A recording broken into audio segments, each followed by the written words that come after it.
اسے دیکھ رہی تھی۔ باہر میں کیا گھر، ذمہ داریاں اور میری طبیعت، یہ سب میرے بچے سے بڑھ کر نہیں ہے۔ آپ میرے بچے کو اپنی زندگی میں اس لیے نہیں لانا چاہتے کیونکہ اس کے آنے سے آپ کے گھر کے کام رک جائیں گے۔ آپ کے بھائیوں کی شادی میں مفت کی ملازمہ کو رول نہیں ادا کر پاؤں گی۔ گھر کے کاموں سے لے کر شادی کی ذمہ داریاں اٹھانے والی میرے سوا کوئی ملازمہ جو آپ کے پاس نہیں ہے۔ جزا نے سامنے بیٹھے محشم کو دیکھتے ہوئے غصے سے کہا تھا۔ جزا، پلیز سمجھنے کی کوشش کریں، میں ابھی فائنینشلی بھی اس پوزیشن میں نہیں ہوں۔ گھر بن رہا ہے، بچوں کی شادیاں ہو رہی ہیں، اس کے بعد تینوں بچوں کا گریجویشن ہوتے ہی مجھے انہیں پڑھانے باہر بھیجنا ہے۔ میری ساری سیونگز اینڈ ہو جائیں گی، پھر میں بچے کے لیے کیا کر سکوں گا؟ آج کل 2.5-3 سال کے بچے کی بھی اچھی سکولنگ کے لیے لاکھوں چاہیے، اور پھر اچھی ٹیوشن کے سوا اور بھی ہزاروں طرح کے خرچے ہوتے ہیں۔ میں کم سے کم 6-7 سال تک ابھی بچے کے سوچ نہیں سکتا۔ ابھی کچھ دیر رک جاتے ہیں، مہوش میسف کو اپنی زندگی میں سیٹ ہونے دیں، تینوں بچوں کی پڑھائی پوری ہو جائے، بعد میں ان سب سے فری ہو جاؤں گا، تب سوچیں گے بچے کو بھی۔ کون سا بہت دیر ہو گئی ہے، اور تینوں خرگوش ہمارے پاس موجود تو ہیں، یہ بھی تو ہمارے بچے ہیں۔ مہوش نے اسے سمجھانے کی کوشش کی، مگر محشم کی بات پوری ہوتے ہی وہ اچانک سے زور سے ہنس پڑی تھی۔ اوہ ہاں محشم، میں تو بھول ہی گئی تھی کہ آپ کے پاس تو آلریڈی بچے موجود ہیں، پھر آپ کو میرے بچے کی کیا ضرورت؟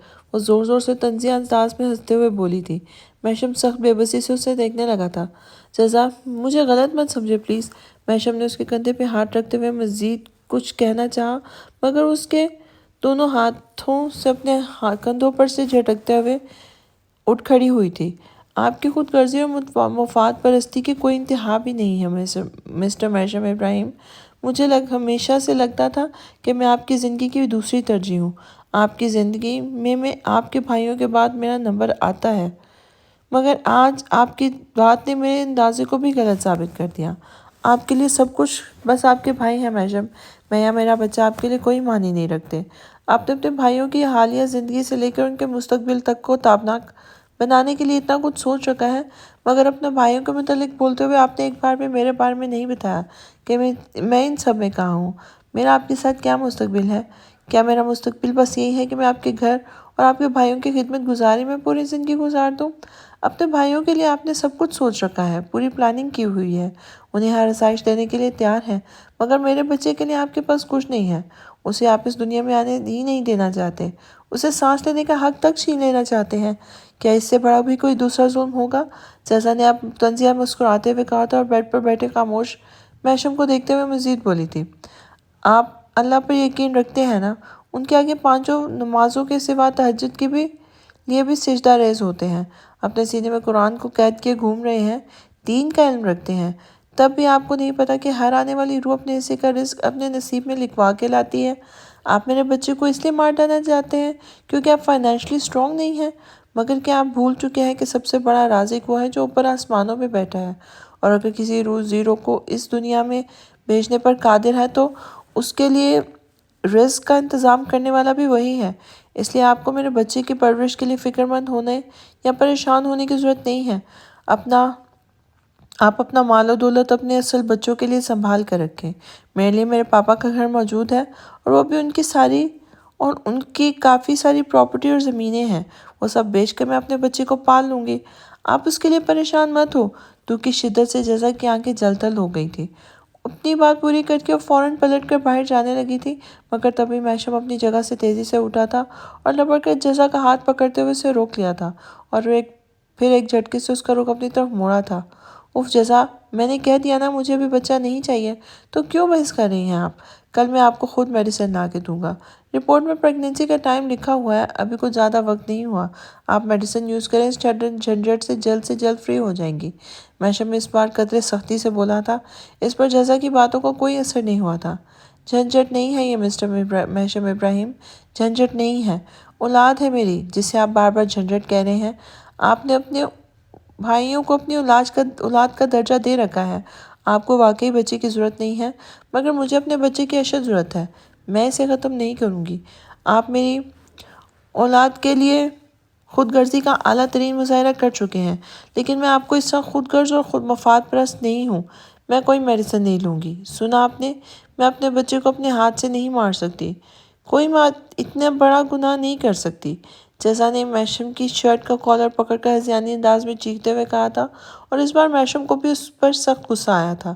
تبھی اس نے اپنے سامنے کھڑی جزا کے بالغ ہاتھ کی مٹھی سختی سے دبوچ کر دوسرا ہاتھ اس کے کمر میں ڈالا تھا اور اسے جھگڑنے والے سٹائل میں اپنے ساتھ لگا کر دانت پیستے ہوئے بولا تھا، لسن ٹو می مسز جزا محشم ابراہیم، مجھے بار بار اپنی بات دہرانا پسند نہیں ہے۔ مجھے ابھی بچے کی ضرورت نہیں ہے تو نہیں ہے، اس لیے ہم مزید کوئی سین کریٹ کیے بنا اس بحث کو جتنا جلدی ہو سکے ختم کر دیں۔ آپ وہی کریں گی جو میں کہوں گا، ورنہ مجھے بھی اپنی بات اچھی طرح منوانا آتی ہے۔ اگر اپنی بات منوانے کے لیے میں اپنی اصلیت پر اتر آیا تو یقیناً آپ کو پسند نہیں آئے گا۔ وہ جو اتنی دیر سے جزا کو سمجھانے کی کوشش کر رہا تھا، اس کی تلخ و ترش باتوں کو برداشت کر رہا تھا۔ جزا کے اس قدر شدید ریاکشن کو دیکھنے کے بعد اسے جزا کے ساتھ سختی سے پیش آنا پڑا تھا، جو شاکڈ سی کھڑی پھٹی پھٹی آنکھوں میں بے بسی لیے بس اسے ہی دیکھے جا رہی تھی۔ اپنی بات پوری کر کے محشم نے ایک جھٹکے سے اسے اپنی گرفت سے آزاد کیا تھا۔ 14 سال کا طویل عرصہ تھا محشم آپ کے پاس۔ 14 سال آپ کے پاس یہ فیصلہ کرنے کو کافی نہ تھے کہ آپ کو مجھے اپنی زندگی میں رکھنا ہے یا نہیں۔ آنی کے انتقال کے بعد سے لے کے اپنے بھائیوں کے لیے باپ کے ساتھ ان کی ماں بھی بن چکے ہیں۔ آپ نے اپنی زندگی اپنے بھائیوں کے لیے وقف کر دی ہے، تو پھر مجھے اپنے ساتھ کیوں باندھ کے رکھا ہے؟ پاپا نے سال بھر پہلے آپ کو خلا کا نوٹس بھی بھجوایا تھا، اس وقت ہی آپ نے مجھے زندگی سے نکال کے کیوں نہیں پھینک دیا؟ کم سے کم آج میں اس کنارے کسی کنارے تو لگی ہوتی۔ آپ کے ساتھ تو ہر وقت مجھے اپنی زندگی سمندر میں بہتے کسی بے مایا تنکے جیسی محسوس ہوتی ہے، جو نہ جانے کب آپ کی صفاقی بھرے فیصلوں کے بھنور میں ڈوب کر اپنا وجود کھو بیٹھے۔ آپ کو شادی یا بیوی کی ضرورت نہیں تھی محشم ابراہیم، کسی کی زندگی برباد کرنے کا آپ کو کوئی حق نہیں تھا۔ جزا نے ڈپ ڈپائی آنکھوں سے محشم کو دیکھتے ہوئے جسے اپنے کہا تھا، جسے اپنے جارحانہ رویے کے بعد اس آنکھوں میں آنسو دیکھ کے ندامت ہوئی تھی۔ اس کا دل جزا کے ان بھرے نین کٹوروں کو دیکھ کر ان میں ڈوبنے لگا تھا، وہ ایک بار پھر کمزور پڑنے لگا تھا۔ جزا میری جان، ایسے مت کہیں، میں آپ سے شدید محبت کرتا ہوں۔ آپ کو خود سے کیسے الگ کرتا؟ آپ کے بنا تو میں مر جاتا۔ آپ کے بنا میری زندگی کا کوئی تصور ہی نہیں۔ بہت پیار کرتا ہوں، بہت چاہتا ہوں آپ کو، کیوں نہیں سمجھتے آپ؟ محشم نے گہری سانس لے کے خود کو کنٹرول کرتے ہوئے جزا کے آنسو صاف کیے تھے اور پھر اسے اپنے ساتھ لگانا چاہا تھا، مگر وہ جارحانہ انداز میں اسے پیچھے دھکیل کر زور سے چیخی تھی، نہیں کرتے آپ مجھ سے محبت۔ آپ صرف اپنے بھائیوں سے محبت کرتے ہیں، اس کے بعد خود سے محبت کرتے ہیں۔ آپ خود کو چاہنے والے ایک خود غرض انسان ہیں۔ محبت کرنے والے آپ جیسے نہیں ہوتے محشم ابراہیم۔ آپ مجھ سے میری محبت، میری زندگی کی سب سے بڑی خوشی کو چھین کر اپنی خود غرضی کی نظر کرنا چاہتے ہیں۔ میں آپ کے لیے کچھ نہیں ہوں، نہ ایک کزن، نہ ایک بیوی۔ آپ نے مجھے اپنے گھر میں اسی لیے رہنے کی اجازت دی ہے کہ دن بھر میں کسی نوکرانی کی طرح آپ کے گھر کی دیکھ بھال کر سکوں، آپ کے بھائیوں کی خدمت کروں اور رات کو آپ کے آنے کے بعد کسی طوائف کی طرح بستر پر آپ کا دل بہلاؤں۔ جزا نے چیخ چیخ کر بولتے ہوئے آخر میں اپنے لیے جو لفظ استعمال کیے تھے اسے سن کرنا چاہتے ہوئے محشم کا ہاتھ اس پہ اٹھ گیا تھا۔ اس نے ایک زوردار تھپڑ جزا کے منہ پہ مارا تھا، جو اس کے ہاتھ کے بھاری تھپڑ سے لڑکھڑا کر دوبارہ بیڈ پہ گر گئی تھی۔ بدتمیز، اپنی زبان کو لگام دیں، ورنہ یہ زبان ہی کھینچ لوں گا۔ محشم کی دھار پر بستر پہ پڑی جزا نے گردن موڑ کر زخمی نظروں سے اسے دیکھا تھا، جو اب شدید طیش میں اپنی پیشانی کے بال مٹھی میں بھینچے کمرے سے ادھر ادھر چکر لگانے لگا تھا۔ پھر چلتے چلتے رک کر اس نے ایک تیز نظر جزا پہ ڈالی تھی۔ میں جو کہہ رہا ہوں کل اس پر بنا کسی بحث کے عمل درآمد ہونا چاہیے۔ مجھے یہ بچہ اپنی زندگی میں نہیں چاہیے، اور اگر آپ اپنی ضد نہیں چھوڑیں گے تو مجبوراً مجھے آپ کے سامنے چوائس رکھنی پڑے گی۔ اس بچے میں سے اور مجھ میں سے کسی ایک کو چننا پڑے گا۔ اب یہ آپ پر ڈیپینڈ کرتا ہے کہ آپ اپنے شوہر اور بچے میں سے کس کو چنتی ہے۔ محشم بھر میں سے کہتے ہوئے پلٹ کر کمرے سے باہر نکل گیا تھا، مگر جزا کی سنجیدہ ٹھہری ہوئی آواز پر اس کے بڑھتے قدم رک گئے تھے۔ میں اپنے بچے کو چنوں گی محشم، مجھے نانا جان نے یہاں اس لیے بھیجا تاکہ آپ میرا سہارا بن سکیں۔ ان کے کہنے پہ ہی میں آپ کو اپنا واحد سہارا سمجھ کے آپ کے پاس خود چلی آئی تھی۔ آپ کی مرضی ہو نہ ہونے کے باوجود زبردستی آپ کی زندگی میں شامل ہو گئی، آپ کی ہر بات کو برداشت کیا، آپ کی ذرا سی التفات کو محبت سمجھنے لگی، آپ کو اپنا مان کر خود سے زیادہ چاہنے لگی۔ مگر دیکھے نا میری نادانی، میں بھول گئی تھی کہ آپ تو کبھی میرے تھے بھی نہیں۔ میں ہمیشہ آپ کو اپنا مانتی رہی اور یہ سوچ کر خود کو مطمئن کرتی رہی کہ بھلے میں ہی آپ کی زندگی کی دوسری ترجیح صحیح، مگر ہوں تو آپ کی زندگی کا حصہ نہ۔ مگر یہاں بھی میں غلط ثابت ہوئی۔ میں آپ کی زندگی میں کوئی اہمیت نہیں رکھتی۔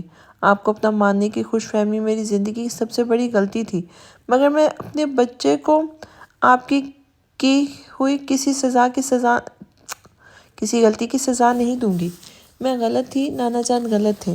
ہم دونوں ہی بھول گئے تھے کہ سہارا ہمیشہ اللہ کا ہی مضبوط ہوتا ہے، اس کے بندوں کا نہیں۔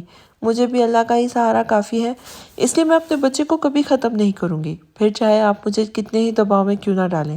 جزا نے لمحہ بھر کی دیر کیے بنا قطعی انداز میں اپنا فیصلہ سنا دیا تھا، جبکہ میشم جزا کی باتیں سن کر ششدر رہ گیا تھا۔ اسے امید نہیں تھی کہ جزا اس کی ذات کی اس طرح نفی کرے گی۔ تبھی اس کے دل میں درد کی ایک لہر سی اٹھی تھی، مگر وہ اپنے درد کو ضبط کرتا ہوا پلٹا اور جزا کے سامنے جا کے کھڑا ہو گیا۔ اگر یہ آپ کا آخری فیصلہ ہے تو ٹھیک ہے۔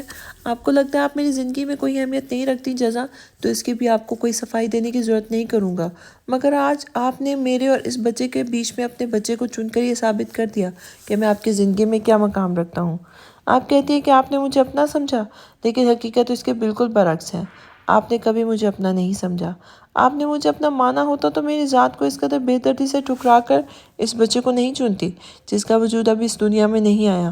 اس لیے مسز جزا میشم ابراہیم، کر لیں اپنی ضد پوری۔ مگر آج کے بعد ایک بات اچھی طرح اپنے ذہن میں بٹھا لیجیے گا کہ اگر آپ نے میری بات کی نفی کرتے ہوئے اپنی ضد پوری کرنے کے لیے اس بچے کو جنم دے بھی دیا، تو میں نہ زندگی بھر اس بچے کو قبول کروں گا، نہ وہ میری محبت پا سکے گا۔ پھر مجھ سے شکایت مت کیجیے گا، میں آپ کے بچے سے لا تعلقی اختیار کر کے خود غرضی کا ثبوت دیا ہے۔ میشم نے شہادت کی انگلی جزا کو دکھاتے ہوئے کہا، تبھی اس کا فون بجنے لگا اور میشم نے سائڈ ٹیبل پہ پڑا اپنا فون اٹھایا، پھر اسکرین دیکھتا ہوا خود پلٹ کر کمرے سے نکلتا چلا گیا تھا، بنا یہ دیکھے کہ جزا اس کے زبان سے نکلے لفظوں سے پتھر کی بن چکی تھی۔ وہ گھر سے نکل کر سیدھا زین کے پاس جا رہا تھا، جس کا قید کا یہ آخری دن تھا۔ آج وہ زین کو رہا کر کے اس کے گھر واپس بھیجنے والا تھا، کیونکہ اس کے فون پہ بلال کی کال آئی تھی جو اس سے زین کے ملنے کی بابت پوچھ رہا تھا، اور میشم نے اسے زین کے ملنے کی خوشخبری بھی دے دی تھی۔ تبھی وہ گھر سے اب زین کے پاس جا رہا تھا۔ زین کی قید کے دوران ماموں کی پوری فیملی اس کے لیے بہت پریشان تھی۔ ان 3 مہینوں میں انہوں نے زین کو ڈھونڈنے کی ہر ممکن کوشش کر لی تھی۔ پھر ماموں کی فیملی سمیت زین کے دوستوں کی فیملیز نے بھی پولیس کمپلین کر دی تھی۔ پولیس نے مری پولیس سے کانٹیکٹ کیا تھا۔ اتفاق سے مری کے جس ہوٹل میں زین اور اس کے ہوٹل دوست رکے تھے، وہ علاقہ میشم کے تھانے کے انڈر آتا تھا، اس لیے لاہور پولیس نے سیدھا ان سے کانٹیکٹ کیا تھا۔ میشم کی بات بھی پولیس سے ہو گئی تھی۔ اس نے انہیں اپنے بھرپور تعاون کا ساتھ یقین دلایا تھا اور ساتھ ہی وعدہ کیا تھا کہ زین سمیت اس کے سارے دوستوں کو جلد سے ڈھونڈنے کی کوشش کرے گا۔ جب زین کی گمشدگی کا کیس اس کے سامنے آیا تھا تو اس نے بلال کو کال کر کے انجان بنتے ہوئے زین کے بابت دریافت کیا تھا، تاکہ جب وہ زین کو آزاد کرے تو بلال سمیت سب کو یہی لگے کہ میشم کی نالج میں بھی یہ کیس آ چکا ہے اور اس کی انوالومنٹ کے بعد ہی زین انہیں دوبارہ سے ملا ہے۔ لاہور جانے کے بعد بھی بلال اور ماموں لوگوں سے ملا تھا۔ وہ ماموں کے گھر نہیں جاتا تھا، اس لیے اس نے وقار بھائی بلال اور ماموں کو اسی ہوٹل میں بلا لیا جس میں وہ رکا ہوا تھا۔ اس نے ماموں سے کہا تھا کہ وہ بہت جلد زین کو ڈھونڈ لے گا۔ اب بلال کی کال بھی اسی لیے آ رہی تھی اور وہ اسے بات کرتے ہوئے ڈرائیونگ کر رہا تھا۔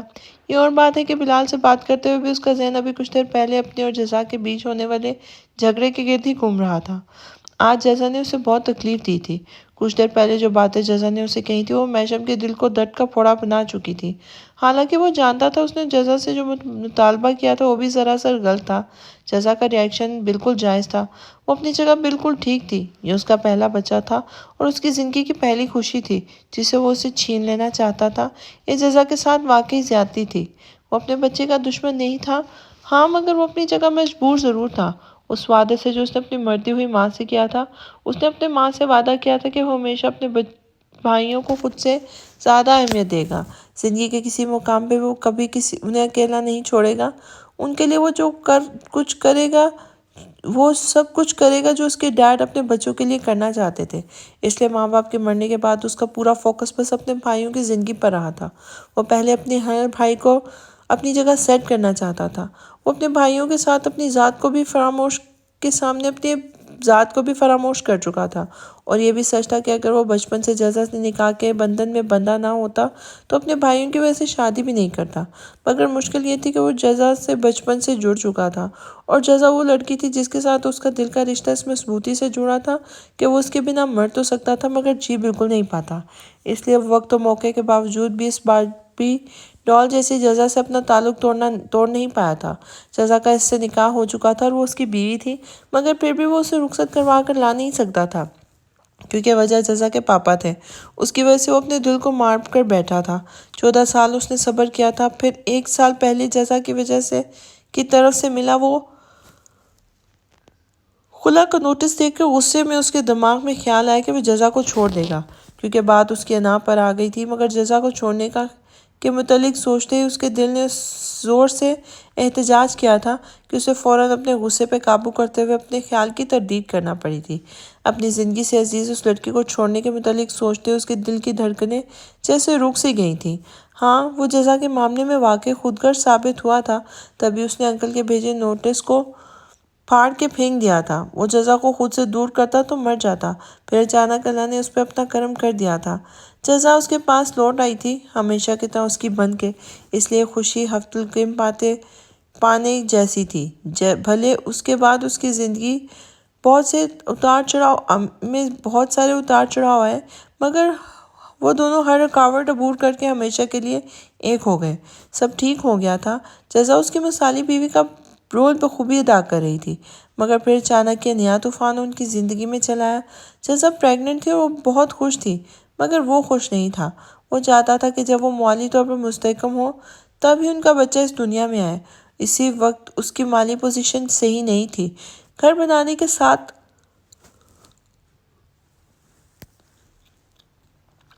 اسے بڑے اور اعلیٰ پیمانے پر بھائیوں کی شادیاں کرنی تھی۔ اس کے بعد تینوں خرگوشوں کو پڑھنے کے لیے ملک سے باہر بھیجنا تھا۔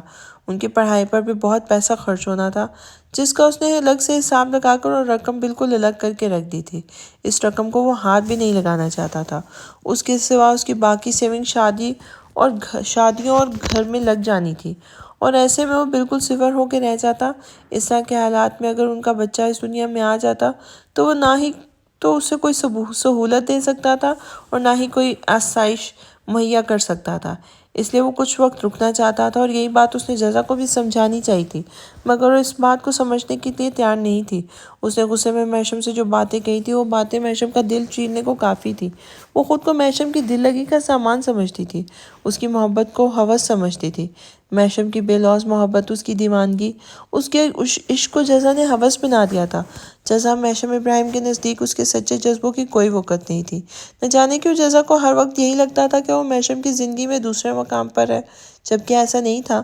وہ اپنے بھائیوں سے جان نچھاور کرنے کی حد تک محبت کرتا تھا، مگر یہ بھی سچ تھا کہ جزا بھی اس کی زندگی تھی۔ وہ کسی طور بھی جزا کو اپنی زندگی میں اپنے بھائیوں سے کم نہیں سمجھتا تھا۔ وہ خود بھی مانتا تھا کہ کئی مرتبہ بچوں کے لیے وہ جزا کو نظر انداز کر دیتا تھا، مگر ایسا نہیں تھا کہ اس کی زندگی میں جزا کی کوئی ویلیو نہیں رکھتی تھی۔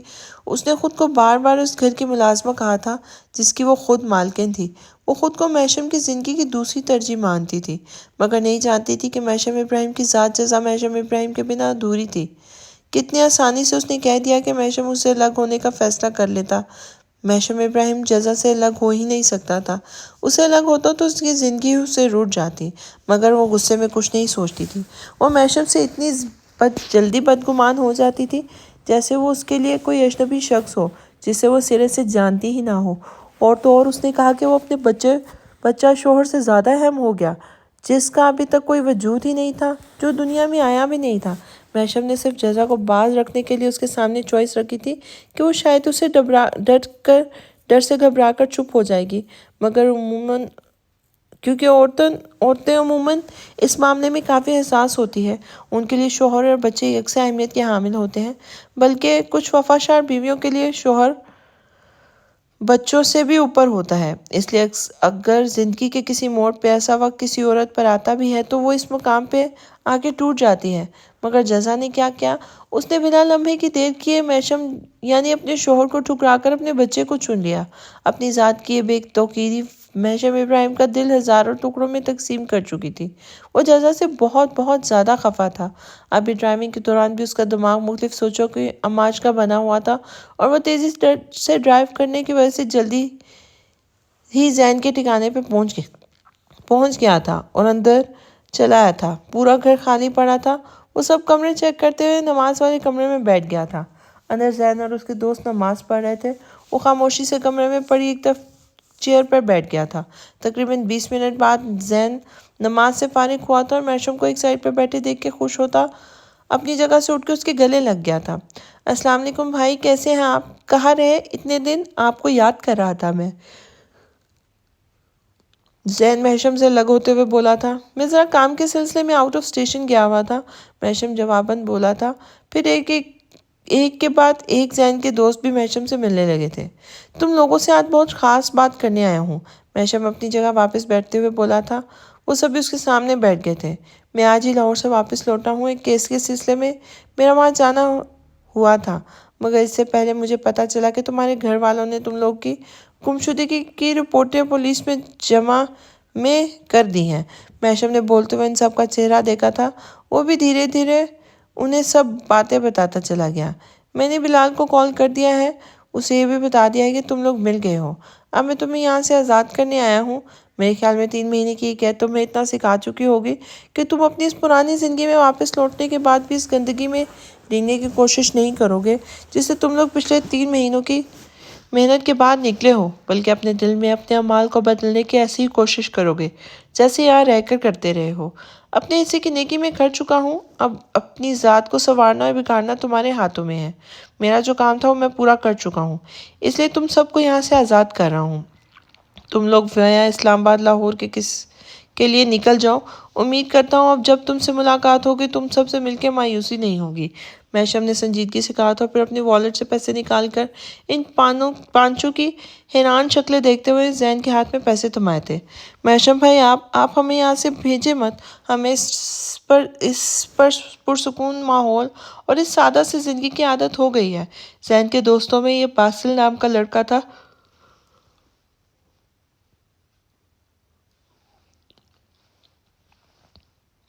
جو سب کے مقابلے تیزی سے سدھرا تھا۔ نہیں باسل، جانا تو پڑے گا کیونکہ تم لوگ کو میں مزید یہاں قید نہیں رکھ سکتا۔ ہاں مگر تم سب مجھ سے وعدہ کرو کہ جو زندگی تم یہاں سے گزار رہے ہو وہی زندگی تم اپنے گھروں میں جا کے گزارو گے۔ محشم نے نرمی سے باسل کا کندھا تھپتھپاتے ہوئے کہا تھا۔ محشم بھائی، آپ نے جو ہمارے لیے کیا ہے وہ فرض ہمارے ماں باپ کا تھا۔ ہمیں اپنے گھر سے صحیح تربیت ملتی تو آج ہم اللہ کے آگے اتنے شرمسار نہ ہوتے، مگر ہر کام میں اللہ کی مصلحت پوشیدہ ہوتی ہے۔ آپ کو اللہ نے ہماری ہدایت کا ذریعہ بنایا اور بنا کسی تعلق کے آپ نے ہمارے لیے وہ کچھ کیا کہ زندگی بھر ہم آپ کا احسان نہیں بھول سکیں گے۔ لیکن کبھی بھی زندگی کے کسی حصے میں آپ کو ہماری ضرورت پڑے تو ہمیں یاد ضرور کیجیے گا۔ آپ ہم سے ہماری جان بھی مانگیں گے تو ہم ہنستے ہنستے آپ پر اپنی جان بھی قربان کر دیں گے۔ یہ ریحان تھا، زین کا دوست، جو اتنے دنوں میں محشم سے واقعی بہت محبت کرنے لگا تھا۔ میں اب کیا بولوں محشم بھائی، میرا تو منہ بھی اس قابل نہیں رہا میں آپ کے سامنے سر اٹھا کے بات کر سکوں، کیونکہ میں ہی ہوں جس نے آپ کی عزت کو بری نظروں سے دیکھا، آپ کا سب سے بڑا نقصان کرنا چاہا، لیکن آپ نے پھر بھی مجھے معاف کر کے میری زندگی کو سنوارنے کی کوشش کی۔ اس کے لیے میں زندگی بھر آپ کا مشکور رہوں گا۔ زین سر جھکائے نیچی نظروں سے بولا تھا، مگر محشم اپنی جگہ سے اٹھ کے اسے گلے لگاتے ہوئے اس کی پیٹھ تھپتھپا رہا تھا۔ بھول جاؤ سب کچھ اور ایک نئی زندگی کی شروعات کرو۔ گھر جاؤ، ماموں ممانی تمہارے لیے بہت پریشان ہیں۔ تمہاری اس وقت کچھ وقتی دوری نے ممانی کو بہت بدل دیا ہے۔ انہیں بھی اللہ نے ہدایت سے نواز دیا ہے۔ بلال اور ماموں وغیرہ بتا رہے تھے کہ وہ نماز پڑھنے لگی ہیں، ہر وقت تمہاری یاد میں رو رو کر اللہ کے آگے دعائیں کرتی ہیں، اپنے گناہوں کی معافی مانگتی رہتی ہیں۔ تم گھر جاؤ زین اور ہمیشہ خوش باش رہو، اچھی نیک اعمال والی خوبصورت زندگی گزارو۔ بس میرے اللہ سے یہی دعا ہے۔ محشم نے دوبارہ باری باری ان پانچوں کو اپنے گلے لگایا تھا اور وہاں سے نکل آیا تھا۔ بھابھی، آپ کھانا نہیں کھا رہی؟ وہ کمرے میں اندھیرا کے سر منہ لپیٹے پڑی تھی جب محمود دروازہ نوک کرتا روم کے دروازے سے ذرا سی گردن اندر ڈالتا ہوا پوچھنے لگا تھا۔ نہیں محمود، میرا دل نہیں چاہ رہا۔